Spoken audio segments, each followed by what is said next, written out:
নমস্কার, আমার কিচেনে সবাইকে স্বাগত।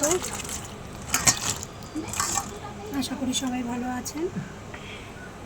আজকে আমি বানাবো বেগুন দিয়ে চাপিলা মাছ দিয়ে, সমুদ্রের যেই মাছটাকে চাপিলা মাছ বলা হয় সেই চাপিলা মাছ দিয়ে তরকারি। তার জন্য আমি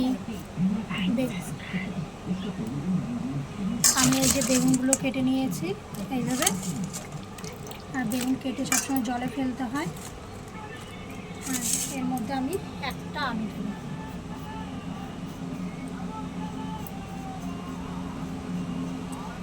আলুটাও কেটে নিচ্ছি। আপনারা যারা আমার ভিডিওগুলো দেখেন তারা পুরোপুরি ভিডিওটা দেখবেন, স্কিপ না করে। আমি কি করে রান্না করছি সঙ্গে থাকেন আমার।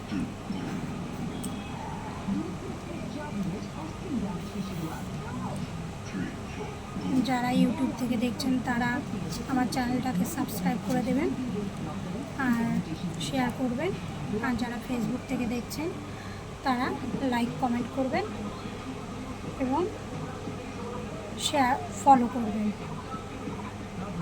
এই যে আমি আলুটাকেও এইভাবে লম্বা করে বেগুনের মতো করে কেটে নিলাম।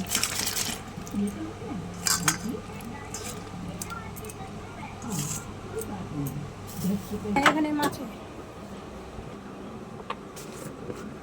মাছগুলো আমি ধুয়ে নিয়ে এসেছি। নুন হলুদ মাখিয়ে নিচ্ছি।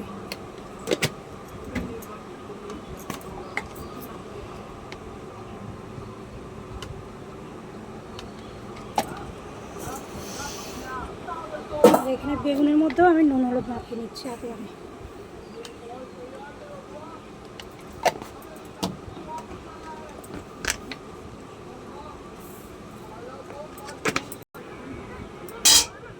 মাছগুলোকে আমি ভেজে নিচ্ছি।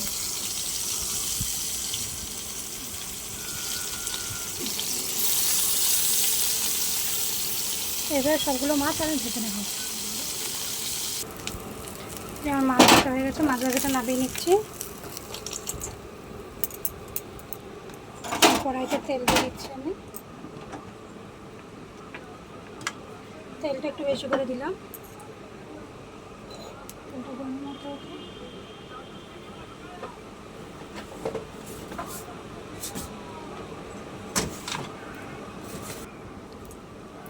একটা শুকনো লঙ্কা দিয়ে দিলাম।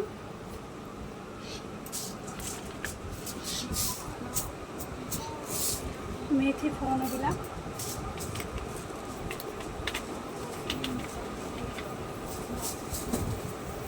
অনেকে চাইলে বেগুনটা আলাদা ভেজে নিতে পারেন, কিন্তু আমি একবারে ফোড়ন দিয়ে বসে দিচ্ছি। এইভাবে তেলটা বেশি লাগবে। আর এখনকার যা গরম, এই গরমে তেল মশলাটা যতটা কম খাওয়া যায় ততটাই ভালো, তাই আমি একবারে ফোড়ন দিচ্ছি। এর মধ্যে দিয়ে দিচ্ছি নুন হলুদ মাখানো বেগুন আর আলুগুলো। এগুলো একটু ভাজা ভাজা করে নেব। ততক্ষণে আমি একটুখানি মশলা বেটে নিচ্ছি।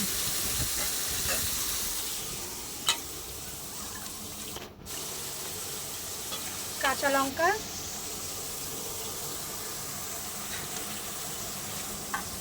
অল্প করে কাঁচা লঙ্কা দিলাম, একটু আদা,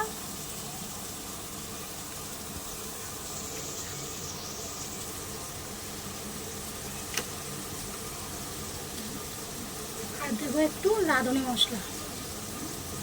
সবগুলো একসঙ্গে আমি বেটে নিচ্ছি।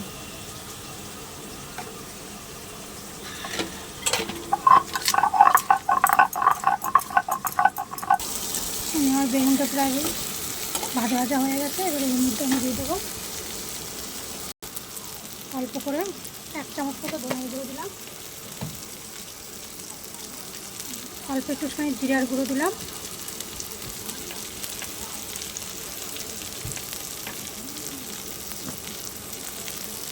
একটু হলুদ দিচ্ছি। যেহেতু নুন হলুদ মাখানো আছে তাই নুনটা আমি একটু অল্প করে দিলাম। নুনটা টেস্ট করে তারপর দেবো।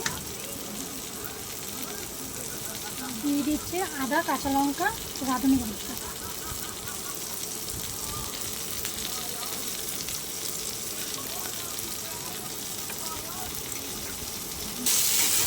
দিয়ে ভালো করে একটু মশলাটাকে কষিয়ে নেব। এবারে এর মধ্যে দিয়ে দিচ্ছি জল।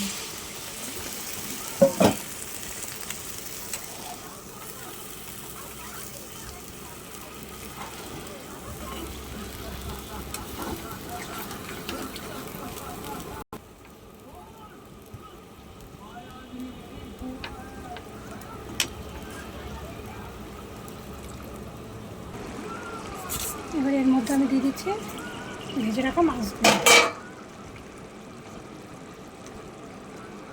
যারা ধনেপাতা পছন্দ করেন তারা ধনেপাতা দেবেন, আর যারা পছন্দ করেন না তারা এইভাবে।